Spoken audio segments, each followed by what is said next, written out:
नमस्ते आप सभी का एजुकेशन जैम बाय विश्व यूट्यूब चैनल पे। फ्रेंड्स, आप सब प्रीवियस वीडियो में देखे थे कि हम लोगों ने प्रकाश के प्रवर्तन तथा अपवर्तन पर संबंधित वन लाइनर प्रश्न को देखा था। और आज इस वीडियो में हम लोग क्लास 10th के दूसरा जो चैप्टर है मानव नेत्र तथा रंग बिरंगा संसार, उसी चैप्टर के वन लाइनर प्रश्न को देखने वाले हैं जो एग्जाम के दृष्टिकोण से बहुत महत्वपूर्ण है। तो चलिए बिना देरी किए हुए मैं इस वीडियो को शुरू करता हूँ। तो आज का पहला क्वेश्चन है, ब्रश ले लेता हूँ मैं। आज का पहला क्वेश्चन है, मानव नेत्र के किस भाग पर किसी वस्तु का प्रतिबिंब बनता है? तो याद रखिएगा, मानव नेत्र का जो रेटिना होता है और दृष्टिपटल होता है उस पर किसी भी वस्तु का प्रतिबिंब बनता है। देखिए, इसमें जितने भी प्रश्न है आपके एग्जाम के दृष्टिकोण से बहुत इंपॉर्टेंट है, अर्थात VVI इसको हम बोल सकते हैं। चलिए, तो इसको याद रखना है। दृष्टिपटल आपको याद हो गया, मानव नेत्र के रेटिना या दृष्टिपटल पर किसी वस्तु का प्रतिबिंब बनता है। चलिए, आज का दूसरा प्रश्न, तारों के टिमटिमाने की व्याख्या किस सिद्धांत पर आधारित है? देखिए, तारों का टिमटिमाना क्यों होता है, पूछता है तारे क्यों टिमटिमाते हैं। ये होता है वायुमंडलीय अपवर्तन के कारण। तो ये अपवर्तन के सिद्धांत पर, कौन सिद्धांत है? वायुमंडलीय अपवर्तन। और अपवर्तन का सिद्धांत में ही आता है आपका वायुमंडलीय अपवर्तन। या तो ऑप्शन में 2 मिलेगा, या तो अपवर्तन के सिद्धांत मिलेंगे या तो वायुमंडलीय अपवर्तन मिलेंगे।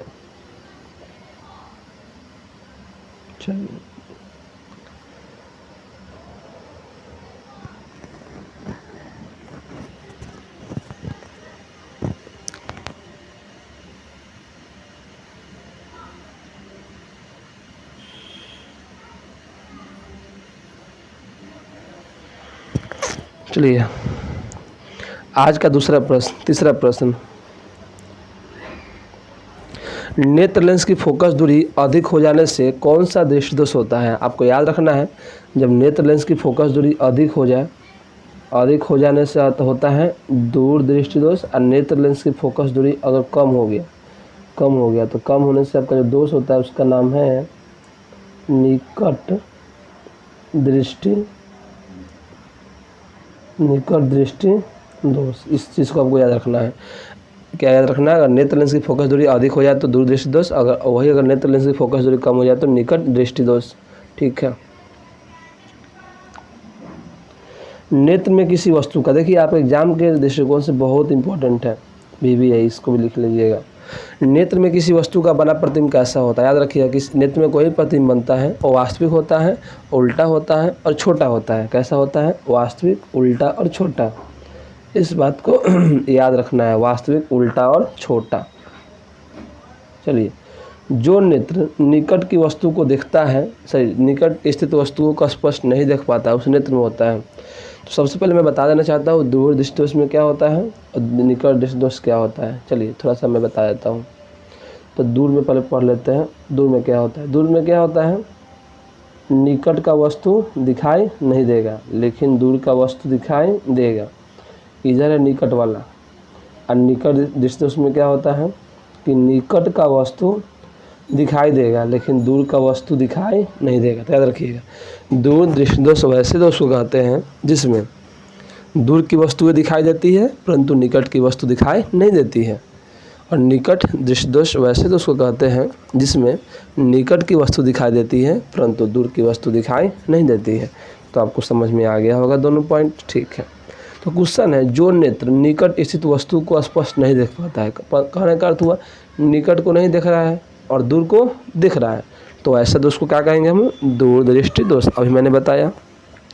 चलिए, श्वेत प्रकाश की किरण जब किसी प्रिज्म से होकर गुजरती है तब जो रंग सबसे अधिक विचलित होता है वह है, देखिए अश्वेत प्रकाश क्या है? सूर्य का प्रकाश आती है, प्रिज्म का ऊपरी भाग है, इससे टकराने के पश्चात अपवर्तन होता है और निर्गत किरण के रूप में बाहर निकालती है। तो इससे 7 रंगों की पट्टी प्राप्त निकलती है। कितना? 7 रंग।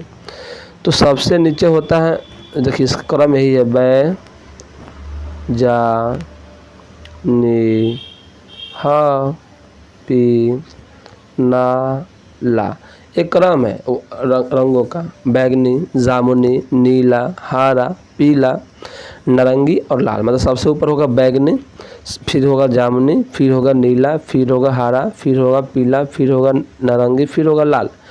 तो क्वेश्चन आपका कह रहा है श्वेत प्रकाश की किरण जब किसी प्रिज्म से होकर गुजरती है तो जो रंग सबसे विचलित होता है, सबसे विचलन अधिक विचलन किसका हुआ है? आप देख रहे हैं ना, सबसे अधिक ऊपर में आपका कौन है? बैगनी है। तो बैगनी वन का विचलन सबसे अधिक होता है। इस क्वेश्चन PBI है, आपको याद रखना है इसको भी। चलिए अब क्वेश्चन है अपने लेंस की फोकस दूरी, अपने लेंस की फोकस दूरी को बदलकर दूर या निकट की वस्तु को साफ साफ देख सकने के गुण को क्या करता है? देखिए नेत्र क्या करता है, अपनी फोकस दूरी को बढ़ाकर या घटाकर, अगर बढ़ाएगा तो दूर की देखेगा, घटाएगा तो नज़दीक की देखेगा। फोकस दूरी घटाकर या बढ़ाकर नज़दीक की स्थित या दूर स्थित वस्तुओं को देखता है तो उसे नेत्र की संवेदन क्षमता बोलते हैं। यह 2 नंबर में पूछा जा सकता है, संवेदन क्षमता क्या होता है? ठीक है, समझ में आ गया होगा आप लोगों को। चलिए ज़्यादा दूरदर्शिता से पीड़ित व्यक्ति का उपचार किस प्रकार के लेंस से होता है? भाई बात हुआ ज़्यादा दूरदर्शिता क्या होता है, समझ लीजिए पहले। ज़्यादा दूरदर्शिता नेत्र का वैसा दोष है जिसमें न तो निकट की वस्तु दिखाई पड़ती है और ना ही दूर की। कहने का दोनों दिक्कत होता है, निकट की भी दिखाई नहीं देगी और दूर की भी दिखाई नहीं देगी, तो वह ज़्यादा दूरदर्शिता। तो ऐसे व्यक्ति के उपचार के लिए किसका प्रयोग, कौन से लेंस का प्रयोग करते हैं? Bifocal lens. बाईफोकल का अर्थ है इसमें दो प्रकार के लेंस लगे होते हैं, उत्तल और अवतल दोनों। तो आपको याद हो गया होगा ज़्यादा दूरदर्शिता क्या होता है, इसके लिए बाईफोकल लेंस का प्रयोग करते हैं जिसमें उत्तल और अवतल दोनों प्रकार के लेंस लगे होते हैं। चलिए बहुत अच्छी। अब है स्वस्थ मानव नेत्र के लिए निकट तथा दूर बिंदु क्या है? देखिए अगर निकट बिंदु की बात करें तो होता है 25 सेंटीमीटर और दूर बिंदु की बात करें तो होता है अनंत। ये तो सबको पता है, ये भी बहुत इंपॉर्टेंट क्वेश्चन है, इसको याद करके रखना है। विभिन्न दूरियों पर वस्तुओं के प्रतिबिंब को फोकस, देखिए बहुत इंपॉर्टेंट है, पूछा गया है 2020-2021। क्वेश्चन क्या है? विभिन्न दूरियों पर वस्तुओं के प्रतिबिंब को फोकस करने के लिए आँख के लेंस की फोकस दूरी परिवर्तित होती है। कह रहा विभिन्न दूरी पर अगर वस्तु है, नज़दीक है चाहे कहीं भी हो, अगर उसको देखना है तो आँख की फोकस दूरियों को बदलने का काम कौन करता है? वो होता है सिलरी मांसपेशियाँ। यही क्या करती है? आँख की फोकस दूरियों को घटाती है या बढ़ाती है। चलिए अब क्वेश्चन है जो नेत्र दूर स्थित वस्तुओं को स्पष्ट नहीं देख पाता है उस नेत्र में होता है। आपको पता है अगर दूर स्थित वस्तु को नहीं देख रहा है, इसका अर्थ हुआ नज़दीक को देख रहा है, तो होगा निकट दृष्टि दोष। इस समय पढ़ा दिया हो आपको। 12 नंबर प्रश्न है निकट दृष्टि दोष में किसी वस्तु का प्रतिबिंब किस दृष्टि दोष में वस्तु का प्रतिबिंब रेटिना के आगे बनता है? देखिए अब 2 चीज़ इसमें आ गया। हम बोले हैं अगर आपका फोकस दूरी अधिक हो गया तो दूर दृष्टि दोष, फोकस दूरी कम हो गया तो निकट दृष्टि दोष। एक तो ये क्वेश्चन बन जाता है, दूसरा क्वेश्चन ही बनता है अगर प्रतिबिंब रेटिना के आगे बन जाए, रेटिना के आगे, इसको भी याद रखना है, रेटिना के अगर आगे बन जाए तो निकट, कहीं बहुत नज़दीक पर। रेटिना का आगे कहने का अर्थ क्या हुआ? आँख के बहुत नज़दीक बन रहा है जो, ठीक है। रेटिना के आगे बन गया तो निकट, और रेटिना के पीछे बन गया तो वो हो गया दूर दृष्टि दोष। इस बात को याद रखना है। नेत्र की संवेदन क्षमता कम हो जाने से क्या होता है? संवेदन क्षमता का अर्थ क्या होता है? नज़दीक और दूर की वस्तु को देखना। न तो नज़दीक की वस्तु को देख पाएगा, संवेदन क्षमता कम होने का अर्थ हुआ ना तो नज़दीक की वस्तु को देख पाएगा ना ही दूर की वस्तु को देख पाएगा। तो इससे कौन सा दोष होता है? आपको पता है, बताया हूँ मैं, ज़्यादा दूरदर्शिता या ज़्यादा दृष्टि दोष। ठीक है। अब चंद्रमा पर खड़े अंतरिक्ष यात्री को आकाश प्रतीत होता है। देखिए चंद्रमा पर खड़े अंतरिक्ष यात्री को आकाश का रंग काला प्रतीत होता है। क्यों होता है? क्योंकि आकाश में क्या है? कोई भी वायुमंडल नहीं है। यही कारण है कि अंतरिक्ष में खड़े यात्री को आकाश का रंग काला प्रतीत होता है, लेकिन वास्तव में हमारे आकाश का रंग होता कैसा है? तो नीला होता है। ये भी हम पढ़ेंगे। अगला है श्वेत रंग कितने रंगों के मेल से बना? आई मैं बताया श्वेत रंग कितने रंगों के मेल से बना है? 7। कौन कौन? बैगनी, जामुनी, नीला, पीला, हरा, नारंगी, लाल।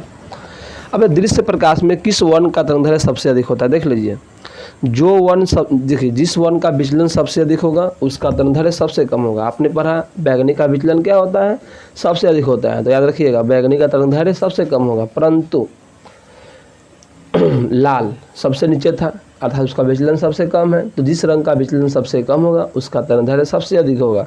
तो प्रश्न है दृश्य प्रकाश में किस वर्ण का तरंगदैर्घ्य अधिकतम होता है? सबसे अधिक तरंगदैर्घ्य किसका होता है? लाल का। और सबसे कम पूछता तो यहाँ होता है बैगनी। चलिए कम पूछेगा तो बैगनी, ठीक है। यहाँ पूछा है सबसे अधिक। इंद्रधनुष का बनना किस परिघटना पर आधारित है? इंद्रधनुष का बनना, तो इंद्रधनुष का बनना किस पर आधारित है? प्रकाश के वन विक्षेपण पर। वन विक्षेपण क्या होता है? जब श्वेत प्रकाश प्रिज्म से टकराती है तो 7 रंगों में क्या होती है? बढ़ जाती है, इसी को बोलते हैं वन विक्षेपण। बरसात के दिनों में देखते होंगे आकाश में क्या होता है? रंग निकलता है, अर्धवृत्ताकार रंगों की पट्टी निकलती है, जिसको बोलते हैं हम लोग इंद्रधनुष। उसमें सबसे ऊपर होता है बैगनी और सबसे नीचे होता है लाल। वैसा ही प्रिज्म में भी होता है, याद रखिएगा। तो इंद्रधनुष का बनना किस पर आधारित है? प्रकाश का वन विक्षेपण पर। बहुत इंपॉर्टेंट है, ये VVI प्रश्न याद रखिएगा। अब क्वेश्चन है, जो नेत्र निकट स्थित वस्तु को साफ साफ नहीं देख सकता, उस देखिए निकट को नहीं देख रहा था, दूर को देख रहा होगा, तो दूर दृष्टि दोष। ये तो हो चुका है पहले ही। अगला, किसी कोलाइडी विलयन में निलंबित कणों से। अब कोलाइडी विलयन क्या होता है? जो कण इधर उधर भटकते रहते हैं, देखते होंगे जब सूर्य का प्रकाश निकलता है तो सूर्य के प्रकाश निकलता है और अगर किसी होल से वो प्रकाश आ रहा है तो उस प्रकाश की दिशा में बहुत सारे ऐसे कण होते हैं जो आपको इधर उधर घूमते हुए प्रतीत होते हैं, उसी को बोलते हैं कोलाइडी कण। जब तक प्रकाश रहता है तब तक वो घूमते हैं, प्रकाश खत्म हुआ वो भी वहाँ से खत्म। तो कह रहा किसी कोलाइडी विलयन में निलंबित कणों से प्रकाश का प्रकीर्णन। तो कोलाइडी विलयन है, उससे प्रकाश का प्रकीर्णन हो रहा है। जो प्रभाव आप देखते हैं घरों में और घूमता हुआ, वो कौन सा प्रभाव है? उसको हम नाम देते हैं टिंडल प्रभाव। चलिए, समान नेत्र के लिए दूरबिंदु होता है अनंत, पता है आप लोगों को। निकट, अब क्वेश्चन ये बन गया, अब चश्मा की बात आ गया। देखिए अब यहाँ 3 प्रश्न बनेगा, इस क्वेश्चन से हम बनाते हैं 3 प्रश्न। पूछेगा आपको निकट, दूर, जरा 3 पर है अभी। तो निकट दृष्टि दोष को दूर करने के लिए कौन सा लेंस का प्रयोग करेंगे? अवतल लेंस, दर्पण नहीं, याद रखिएगा, दर्पण का प्रयोग नहीं होता है, अवतल लेंस। और दूर को दूर करने के लिए उत्तल लेंस, और जारा को दूर करने के लिए बाई फोकल लेंस, ठीक है। चलिए, तो आपको याद है निकट दृष्टि दोष को दूर करने के लिए अवतल लेंस, और दूर दृष्टि दोष को दूर करने के लिए उत्तल लेंस, और जारा दूरदर्शिता को दूर करने के लिए बाईफोकल लेंस का प्रयोग करते हैं। तो आपका प्रश्न क्लियर हुआ। निकट दृष्टि दोष को दूर करने के लिए चश्मे में होता है अवतल लेंस। और मानव नेत्र में कौन सा लेंस है? बहुत इंपॉर्टेंट है, VVI। मानव नेत्र में जो लेंस होता है वह होता है उत्तल। आपको हमेशा इस बात को याद रखना है। चलिए, अब क्वेश्चन है, निम्न में से किस दृष्टि दोष में नेत्र को क्रिस्टलीय लेंस धुंधला अपारदर्शी हो जाता है? देखिए, अगर आपका लेंस धुंधला या अपारदर्शी हो गया उसको बोलते हैं मोतियाबिंद। क्या बोलते हैं उसको? मोतियाबिंद। अब इतना इंपॉर्टेंट नहीं है। अगर अगला क्वेश्चन, स्पेक्ट्रम प्राप्त करने के लिए किसका प्रयोग करता है? ये बोले प्रिज्म का प्रयोग करते हैं। प्रिज्म यही होता है। इसमें क्या होता है? इसमें प्रिज्म में जो है 5 गो सतह होता है, यही प्रिज्म का आकृति है। 1 2 3 4, पीछे एक होता है। प्रिज्म में 5 सतह होता है, 5 सतह से घिरी आकृति होती है। तो स्पेक्ट्रम अर्थात स्पेक्ट्रम का अर्थ होता है 7 रंगों की पट्टी, इसको वर्णपट भी बोलते हैं। अरे 7 रंग की जो पट्टी प्राप्त हुआ था उसको बोलते हैं स्पेक्ट्रम, या उसको हिंदी में बोलते हैं वर्णपट। यानी बनता कैसे है? प्रिज्म की सहायता से। कौन क्रिया द्वारा? वन विक्षेपण क्रिया द्वारा। अगर स्पेक्ट्रम में किस रंग की किरण का विचलन है झुकाव कम? बोले विचलन सबसे कम किसका होता है? सबसे कम विचलन होगा लाल का। विचलन बोले सबसे कम या झुकाव बोले, बात रखिए, ठीक है। अगला, दीर्घ दृष्टि दोष के निवारण के लिए किसका उपयोग करते हैं? अभी बताया है उत्तल लेंस। प्रिज्म से प्रकाश की कौन सी परिघटना घटती है? अभी मैंने बताया प्रिज्म से प्रकाश की जो घटना होती है वो है प्रकाश का वन विक्षेपण। प्रकाश के किस रंग का तरंगदैर्घ्य सबसे कम होता है? बता दिया हूँ मैं, बैगनी। आकाश का रंग नीला प्रतीत होता है, ये बहुत अच्छा क्वेश्चन है। आकाश का अपनी पर अंतरिक्ष यात्री में आकाश का रंग काला प्रतीत होता है। किसको? अंतरिक्ष यात्री में। क्यों? क्योंकि वायुमंडल नहीं है। परंतु हमारे पृथ्वी पर हम रहते हैं, तो पृथ्वी पर रहते हैं तो शाम के समय देखते होंगे कि आकाश का रंग क्या होता है? नीला होता है। ऐसा होता है प्रकाश के प्रकीर्णन के कारण। प्रकाश के प्रकीर्णन के कारण। प्रकाश का प्रकीर्णन क्या होता है ये आपको मैं बताऊंगा जब इसके शॉर्ट लघुत्तरीय प्रश्न जमा करवाऊंगा तब। आँख व्यवहार करता है, पढ़े, आँख व्यवहार करता है किसके तरह? उत्तल लेंस की तरह। बिकॉज आँख में क्या होता है? उत्तल लेंस। अब एक साधारण प्रिज्म में कितने सतह होते हैं? आपको पता है साधारण प्रिज्म में 5 सतह होते हैं, यही मैं बता चुका हूँ पहले। यदि किसी वस्तु का प्रतिबिंब रेटिना के पीछे, देखिए पढ़ा है ना, अगर रेटिना के आगे बनता है तो निकट दृष्टि दोष, और रेटिना के पीछे बनता है तो दूर दृष्टि दोष। देखिए जो मैं पढ़ा रहा हूँ वही प्रश्न आप एग्जाम में आएंगे, बाहर एक भी नहीं आएंगे। इसलिए जो सीरीज है चला रहा हूँ मैं 5 दिनों का, 5 दिन में आपका फिजिक्स का पूरा चैप्टर खत्म हो जाएगा। दूसरा दिन है 3 दिन में पूरा ऑब्जेक्टिव हो जाएगा। आपको पता है ऑब्जेक्टिव का महत्व बहुत अधिक है। अगर आप इस सीरीज़ को देख लिए तो विश्वास मानिए कि आपका एक भी ऑब्जेक्टिव छूटने वाला नहीं है। इसी प्रकार से हम लोग बायोलॉजी, केमिस्ट्री, उसके बाद इतिहास, भूगोल, अर्थशास्त्र, राजनीति सभी का देखने वाले हैं। और ऑब्जेक्टिव का आपको पता है 50% योगदान है आपके एग्जामिनेशन में, ठीक है। किसी माध्यम में छोटे छोटे कणों को निलंबन को बोले हैं, और कोई माध्यम में छोटा छोटा कण क्या है उसको बोलते हैं कोलाइड बोलते हैं। ये पढ़ा दिया हो। देखिए इतना इम्पोर्टेंट नहीं है। पूछता है नेत्र गोलक का व्यास कितना होता है, तो लगभग में बात करते हैं तो लगभग में होता है 2.3 सेंटीमीटर। ये इतना इम्पोर्टेंट नहीं है। चलिए आगे मैं बढ़ता हूँ। विद्युत सिग्नल कौन उत्पन्न करता है? विद्युत सिग्नल कौन उत्पन्न करता है? हमारे बॉडी में विद्युत सिग्नल उत्पन्न होता है, और उत्पन्न करने का काम कौन करता है? प्रकाश सुग्राही। यह भी इतना इम्पोर्टेंट नहीं है। सिग्नलों की व्याख्या क्या होती है? सिग्नल मतलब जो भी चीज़ हमको सूचना मिलता है वो कहाँ उसका व्याख्या होता है? मस्तिष्क में। सबको पता है कि मस्तिष्क से ऐसा चीज़ सोचने का काम करता है। मानव नेत्र में किस प्रकार का लेंस होता है? उत्तल, पता है। अब VVI क्वेश्चन यहाँ आ गया, देख लीजिए, ये लिख ही लीजिए आप लोग। पुतली के साइज को नियंत्रित करने वाला गहरा पेशीय डायफ्राम क्या है? देखिए हमने पर अगर फोकस दूरी को घटाकर बढ़ाकर दिखाने का काम कौन करता है? सिलरी मांसपेशियाँ। यहाँ क्वेश्चन कुछ और है, पुतली के साइज को नियंत्रित कौन करता है? तो पुतली के साइज को नियंत्रित करता है परितारिका, या इंग्लिश में इसको बोलते हैं आइरिस। क्या बोलते हैं एग्जाम में आपको? या तो आइरिस मिलेगा या तो परितारिका मिलेगा। जो क्या करता है? पुतली के साइज को नियंत्रित करता है। जब हम प्रकाश में जाते हैं तो सिकुड़ जाता है, और अंधेरा में आते हैं तो फैल जाता है, ठीक है। आँख की पुतली किस प्रकार कार्य करती है? यही पढ़े परिवर्तित द्वारा की भांति। द्वारा करने का खुलता है, बंद होता है, खुलता है, बंद होता है, ठीक है। कॉर्निया के पीछे क्या होता है? याद रखिएगा, कॉर्निया के पीछे परितारिका होता है। देखिए सबसे पहले होता है कॉर्निया, पहले होता है नेत्र लेंस, फिर होता है कॉर्निया, और फिर होता है इसके पीछे परितारिका। अब परितारिका के बाद कुछ नहीं होता, स्थान खा लेते। याद रखिएगा कॉर्निया के बाद क्या होता है? परितारिका होता है, जो क्या करता है? मानव नेत्र की पुतली को नियंत्रित करता है। निकट दृष्टि दोष उत्पन्न होने के कारण क्या है? आइए पर एक और कारण देखिए, 2 कारण हम पढ़ चुके हैं। निकट दृष्टि दोष दूर होने के 2 कारण है। पहला, फोकस दूरी का अधिक हो जाना। दूसरा, फोकस दूरी कम हो जाना। दूसरा, रेटिना के आगे प्रतिबिंब का बन जाना। और तीसरा दोष पढ़ने वाले, तीसरा क्या कारण है? अभिनेत्र लेंस की वक्रता बढ़ जाना, ठीक है ना। अभिनेत्र लेंस की वक्रता बढ़ जाना, तीसरा पढ़ लिए। पहला क्या पढ़े हैं? नेत्र लेंस की फोकस दूरी का कम हो जाना। दूसरा क्या पढ़े हैं? रेटिना के आगे प्रतिबिंब का बनना। तीसरा क्या पढ़े हैं? अभिनेत्र लेंस की वक्रता बढ़ जाना। 3 हम लोग कारण पढ़ लिए निकट दृष्टि दोष उत्पन्न होने का। इसका उल्टा होगा दीर्घ में, ठीक है। निकट दृष्टि दोष को दूर करने के लिए हम पढ़े हैं अवतल लेंस का प्रयोग करते हैं। कौन सा लेंस का प्रयोग करते हैं? अवतल लेंस का। आँख में प्रवेश करने वाले प्रकाश की मात्रा को नियंत्रित करता है। आपने पढ़ा आँख में प्रवेश करता है प्रकाश की मात्रा को नियंत्रण कौन करता है? परितारिका। और परितारिका किसका नियंत्रण करता है? पुतली का, तो परितारिका हो जाएगा। नेत्र में प्रवेश करने वाले प्रकाश किरणों का अधिकांश अपवर्तन होता है। तो हमने क्या बोला? सबसे पहले कॉर्निया होता है, नेत्र लेंस होता है। नेत्र लेंस के बाद क्या होगा? प्रकाश कॉर्निया पे आएगा। तो कॉर्निया पर प्रकाश का सबसे अधिक क्या होता है? अपवर्तन होता है, वही कॉर्निया के बाहरी पृष्ठ पे। इस क्वेश्चन को याद रखिएगा, बहुत इंपॉर्टेंट है। नेत्र में प्रवेश करने वाले प्रकाश किरणों का अधिकांश अपवर्तन कहाँ होता है? कॉर्निया के बाहरी पृष्ठ पे। मंद प्रकाश में किसकी शिथिलता से पुतली पूर्ण रूप से फैल जाती है? देखिए किसके कारण से पुतली फैल जाता है? मंद प्रकाश या कम प्रकाश से? परितारिका।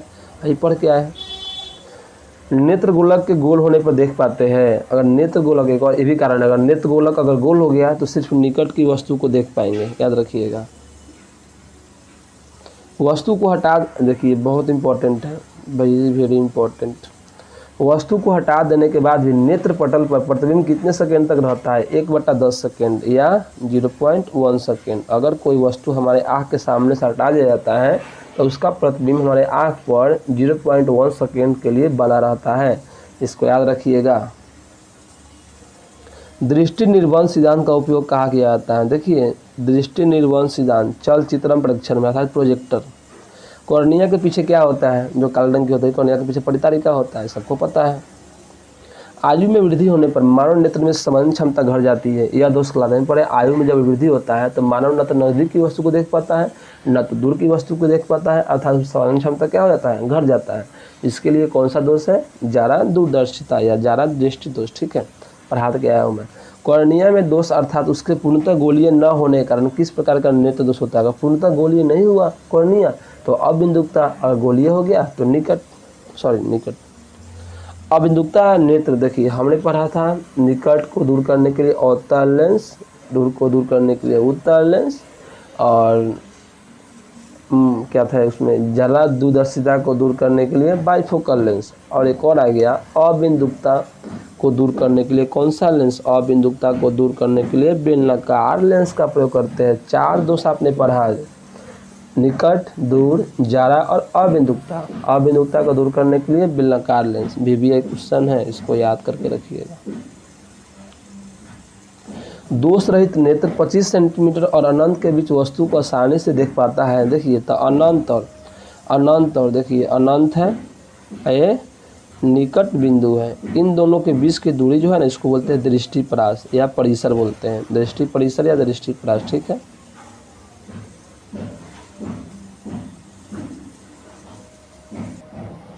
अगला क्वेश्चन है मानव नेत्र 2 है अतः इनका दृष्टि क्षेत्र होगा। देखिए पूछता बहुत इंपॉर्टेंट क्वेश्चन है, मानव नेत्र क्या है? 2 है हमारे शरीर में, आपको भी पता है, तो उनका दृष्टि क्षेत्र कितना डिग्री होता है? 180 डिग्री, क्योंकि सीधा देख रहा है ना, ऐसे प्रतिबिंब बनाएगा हमारा 180 डिग्री का होगा पूरा देखेंगे तो।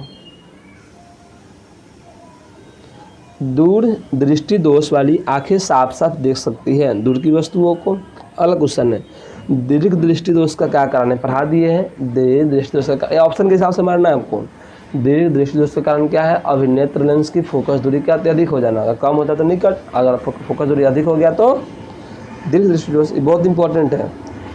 अभिनेत्र लेंस की फोकस दूरी में परिवर्तन होता है। देखिए फोकस दूरी में परिवर्तन पक्ष, देखिए अभी पर क्या है? सिलरी मांसपेशिया, सिलरी मांसपेशिया को ही हम लोग बोलते हैं, हम क्या बोला? फोकस दूरी का नियंत्रण कौन करता है? सिलरी मांसपेशिया। और पुतली कौन करता है? परितारिका।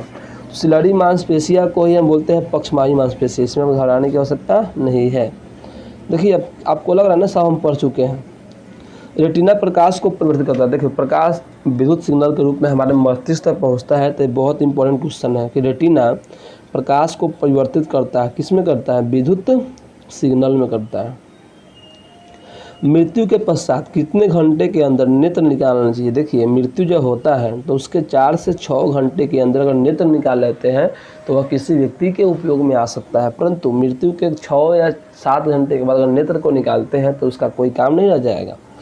तो इम्पोर्टेंट क्वेश्चन है, पूछा हुआ है कितने बार, जितना क्वेश्चन देख रहे हैं सब इम्पोर्टेंट है, एग्जाम को सब पूछा गया किसी साल में। सूर्योदय और सूर्यास्त के समय सूर्य लाल दिखाई पड़ता है क्योंकि वायुमंडल के कण क्या करते हैं? लाल दिखाई देने का यही कारण है, वायुमंडल का जो कण है नीला रंग को ले लेता है, नीला रंग को अधिक प्रकीर्णित कर देता है, ठीक है ना, यही कारण है, याद रखिएगा, बहुत इंपॉर्टेंट है। सूर्योदय और सूर्यास्त के समय सूर्य लाल दिखाई देता है, वायुमंडल के कण क्या करते हैं? नीला रंग को अधिक प्रकीर्णित कर देते हैं। या एक और क्वेश्चन इसे पूछ सकता है क्या कारण है? तो वायुमंडलीय अपवर्तन। अभी भी एक और क्वेश्चन आ गया, बहुत भी इंपॉर्टेंट है। अब क्वेश्चन है कौन रंग है जिसका खतरे के सिग्नल में प्रयोग होता है? तो लाल रंग सबको पता है। और क्यों होता है? क्योंकि लाल रंग का तरंगदैर्घ्य सबसे अधिक होता है और इसका विचलन सबसे कम होता है। ये 2 नंबर में पूछा गया है बहुत बार कि विद्युत सिग्नल में या खतरे के सिग्नल में लाल रंग का ही प्रयोग करते हैं। खतरे के सिग्नल में लाल रंग का ही प्रयोग इसलिए करते हैं क्योंकि लाल रंग का तरंगदैर्घ्य सबसे अधिक और विचलन सबसे कम होता है। श्वेत प्रकाश जब प्रिज्म से होकर गुजरता है तो जो रंग सबसे अधिक विचलित होता है वह है बैगनी, हम पढ़ा दिए हैं। प्रकाश एक पतले झिल्ली से होकर नेत्र में प्रवेश करता है, झिल्ली क्या कहते हैं? कॉर्निया, भी पढ़ा चुके हैं। चूजे के दृष्टिपटल में कौन सी कोशिकाएं नहीं होती है? शंकु कोशिकाएं। ये आपको पढ़ने की आवश्यकता नहीं है, लेकिन याद करके रखिएगा, चूजे छोटे छोटे जो चिड़िया होते हैं उसके दृष्टिपटल में शंकु कोशिकाएं नहीं होती है, बस एक ही वही ऐसा जीव जिसमें नहीं होता है, हम लोग में होता है, ठीक है, ये पूछता नहीं है, दे दिया है। सूर्योदय और सूर्यास्त के समय सूर्य का गोला दिखता है। सूर्योदय और सूर्यास्त के समय सूर्य गोला पूरा नहीं दिखता, वो चपटा होता है, थोड़ा सा क्या होता है? थोड़ा सा चपटा, पूर्ण गोला नहीं होता है। कांच का अपवर्तनांक किस वर्ण की अधिकता में? देखिए एक क्वेश्चन को हम मारेंगे किससे? इस क्वेश्चन को ऑब्जेक्टिव जो देगा 4 ऑप्शन उससे मारेंगे। तो कांच का अपवर्तनांक किस वर्ण के लिए अधिकतम है? तो बैगनी के लिए है। ये ऑब्जेक्टिव में आपको मिलेगा ऑप्शन में, तो बैगनी मारिएगा। लाल गुलाब को हरे प्रकाश में देखा जाए तो कैसा प्रतीत होगा? लाल गुलाब को हरा प्रकाश में देखेंगे तो थोड़ा क्या हो जाएगा? काला हो जाएगा। आप देखेंगे थोड़ा सा गुलाब को ले लेंगे और उसको हरे प्रकाश में। प्रकाश का प्राथमिक वर्ण कौन है? तीन गो। प्रकाश का प्राथमिक वर्ण 3 गो है, तो तीनों का नाम नहीं लिया, ऑप्शन के हिसाब से मारना है। ऑप्शन में कौन होगा? लाल, हरा, नीला, ठीक है ना, तीनों वर्ण होगा। पेशियों के शिथिल होने पर अभिनेत्र लेंस की फोकस दूरी कितना होता है? लगभग 2.5 सेंटीमीटर, वही व्यास। अति सूक्ष्म कण किस तरह के प्रकाश को परिकीर्ण कर? देखिए अब याद रखिएगा, जो अति सूक्ष्म कण होता है वायुमंडल में ना, वो सबसे अधिक अवशोषित करते हैं नीला को। याद रखिएगा, बहुत इंपॉर्टेंट है। अति सूक्ष्म कण जो होते हैं सबसे अधिक और किसी चीज़ को अवशोषित करता है तो वह नीला प्रकाश है। किसी प्रिज्म से होकर गुजरने वाले प्रकाश के लिए आपतन कोण और अपवर्तन कोण R हो तो निर्गत कोण का मान क्या होगा? सही बात है। देखिए अब प्रिज्म से कोई प्रकाश गुजर रहा है तो आपतन कोण का जो मान होता है ना, वही होता है निर्गत कोण का मान। याद रखिएगा, दोनों ही बराबर होता है। प्रिज्म में जब प्रकाश का अपवर्तन वर्ण विक्षेपण होता है तो जो आपतन कोण का मान होता है वही मान होता है निर्गत कोण का। ये आपको याद रखना है। अगर आपतन कोण I है तो निर्गत कोण भी क्या होगा? I होगा।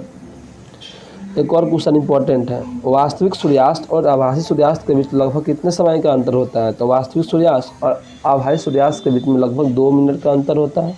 बस आपको इतना ही याद रखना है, इसमें ज़्यादा डेप्थ में जाने की आवश्यकता नहीं है। 2 मिनट इंपॉर्टेंट है VVI। उदय और अस्त होने समय सूर्य दिखाई देता है। उदय और अस्त होते समय जो सूर्य दिखाई पड़ता है वह होता है लाल। आपको पता है सुबह में भी लाल होता है, शाम को भी लाल होता है। अब एक एंगस्ट्रॉम का, इसको बोलते हैं ए पर जो है ना, ए देखिए ए पर जो लिखा हुआ है इसको बोलते हैं एंगस्ट्रॉम, और इसका मान होता है 10 के पावर -10 मीटर। ये क्या करता है? तरंगदैर्घ्य का सूचक है, तरंगदैर्घ्य को दर्शाता है।